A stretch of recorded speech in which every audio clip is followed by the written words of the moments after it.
బ్రిటన్లో మరో breaking news చూస్తున్నాం. ఆంధ్రప్రదేశ్ మాజీ ముఖ్యమంత్రి జగన్మోహన్ రెడ్డి వాడినటువంటి వాహనాన్ని డిప్యూటీ సీఎం పవన్ కళ్యాణ్కి కేటాయించారు. సీఎంగా ఉన్న సమయంలో ప్రత్యేకంగా బుల్లెట్ ప్రూఫ్ వాహనాన్ని జగన్ ఉపయోగించారు. అయితే ఆ బుల్లెట్ ప్రూఫ్ వాహనాన్ని తనకు వద్దని ముఖ్యమంత్రి చంద్రబాబు చెప్పారు. దీంతో జగన్ వాడిన వాహనాన్ని పవన్ కళ్యాణ్కి కేటాయించారు అధికారులు. ఆ వాహనంలోనే తొలిసారి గన్నవరం నుంచి తన క్యాంప్ ఆఫీస్ పరిశీలించడానికి వెళ్లారు డిప్యూటీ సీఎం పవన్ కళ్యాణ్.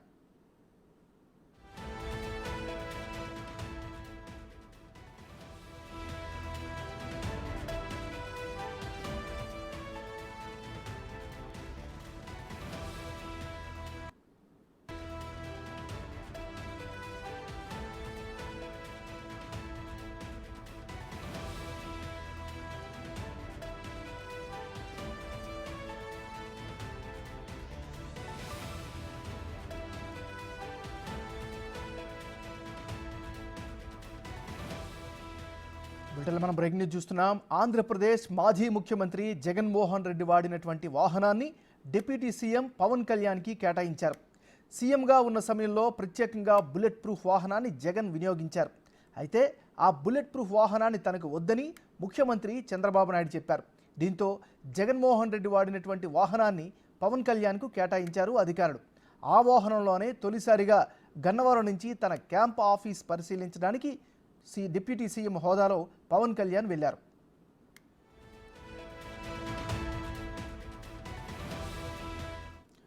బ్రిటన్లో మనం బ్రేకింగ్ న్యూస్ చూస్తున్నాం.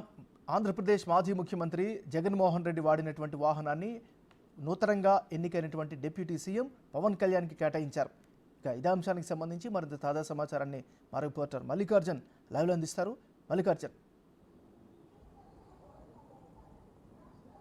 ఏదైతే 2019 నుంచి 2024 వరకు కూడా ముఖ్యమంత్రి జగన్మోహన్ రెడ్డి ముఖ్యమంత్రిగా ఉన్నప్పుడు వెహికల్ని ప్రత్యేకంగా 2345 అనే వెహికల్ని ఆయన ప్రత్యేకంగా డిజైన్ చేయించుకోవడం జరిగింది. అది పూర్తిగా కూడా బుల్లెట్ ప్రూఫ్ వాహనం. ముఖ్యమంత్రిగా ఆయన బాధ్యతలు స్వీకరించిన వెంటనే కూడా ఆ నెంబర్ గల వాహనాన్ని ఆయన ముఖ్యమంత్రిగా కూర్చొని ఇన్నాళ్ళు ప్రయాణించిన పరిస్థితి కూడా ఉంది. 5 సంవత్సరాల తర్వాత ఆ వెహికల్ మొత్తాన్ని అంటే కాన్వాయ్ మొత్తాన్ని ఇంటెలిజెన్స్ వాళ్ళకు కూడా ఇటు మాజీ ముఖ్యమంత్రి అప్పగించడం జరిగింది. ఈ నేపథ్యంలోనే ఏదైతే చంద్రబాబు నాయుడు ముఖ్యమంత్రిగా ప్రమాణ స్వీకారం చేసే ముందు ఏదైతే సంబంధించిన చంద్రబాబు వెహికల్ కాన్వాయ్ని రీప్లేస్మెంట్ చేసే క్రమంలో ఈ వెహికల్స్ అన్నింటినీ కూడా రీప్లేస్మెంట్ చేసేందుకు వాళ్ళకి అది అంటే ముఖ్యమంత్రి చంద్రబాబు నాయుడుకి ఇంటిమేషన్ ఇవ్వడం జరిగింది. జగన్ కూర్చున్న ఒక్క వాహనం తప్ప మిగతా వాహనాలన్నీ కూడా అటు చంద్రబాబు నాయుడు కాన్వాయ్లో పంపించడం జరిగింది. ఒక్క జగన్ కూర్చున్న ఏదైతే బుల్లెట్ ప్రూఫ్ వాహనం ఏదైతే ఉందో 2345 నెంబర్ గల వాహనం ఇప్పటి నిన్నటి వరకు కూడా ఉంచుకున్న పరిస్థితుంది. ఎప్పుడైతే ఉప ముఖ్యమంత్రిగా ఉన్న పవన్ కళ్యాణ్ ఏపీలోకి అడుగు పెట్టడం జరిగిందో బాధ్యతను స్వీకరించిన తర్వాత నేరుగా ఆయన గన్నవరం ఎయిర్పోర్ట్కి రావడం జరిగింది ఉదయం 10 గంటలకి. అక్కడి నుంచి గన్నవరం ఎయిర్పోర్ట్ నుంచి ఆ వెహికల్లోనే అంటే ఉప ముఖ్యమంత్రి కాబట్టి ఆయనకు ఒక భారీ కాన్వాయ్ని కూడా ఇటు అధికారులు ఏర్పాటు చేయడం జరిగింది. అందులో ప్రధానంగా బుల్లెట్ ప్రూఫ్ వాహనం 2345 నెంబర్ గల వాహనం ఉంది. ఆ వాహనంలోనే మాజీ ముఖ్యమంత్రి జగన్మోహన్ రెడ్డి ప్రయాణించిన పరిస్థితి ఉంది. అదే వాహనం ఇప్పుడు చంద్రబాబు నాయుడు ఆ వాహనాన్ని పక్కన పెట్టడం అది ఇప్పుడు అధికారులు పవన్ కళ్యాణ్ కేటాయించడం జరిగింది. ఎందుకంటే ఉప ముఖ్యమంత్రిగా పవన్ కళ్యాణ్ కొంత ప్రొటెక్షన్ అనేది ఇవ్వాలి కాబట్టి కంపల్సరీగా బుల్లెట్ ప్రూఫ్ వాహనం అనేది కేటాయించాలి. ఇక్కడ ఉన్న బుల్లెట్ ప్రూఫ్ వాహనం ఏదైతే ఉందో ఆ బుల్లెట్ ప్రూఫ్ వాహనాన్ని పవన్ కళ్యాణ్కి కేటాయించడం జరిగింది. ఆ వాహనంలోనే గన్నవరం ఎయిర్పోర్ట్ నుంచి నేరుగా ఏదైతే ఆయనకి క్యాంపు కార్యాలయం విజయవాడలో కేటాయించడం జరిగిందో ఆ క్యాంపు కార్యాలయానికి వెళ్ళడం జరిగింది. అక్కడ అధికారులతో మాట్లాడడం జరిగింది.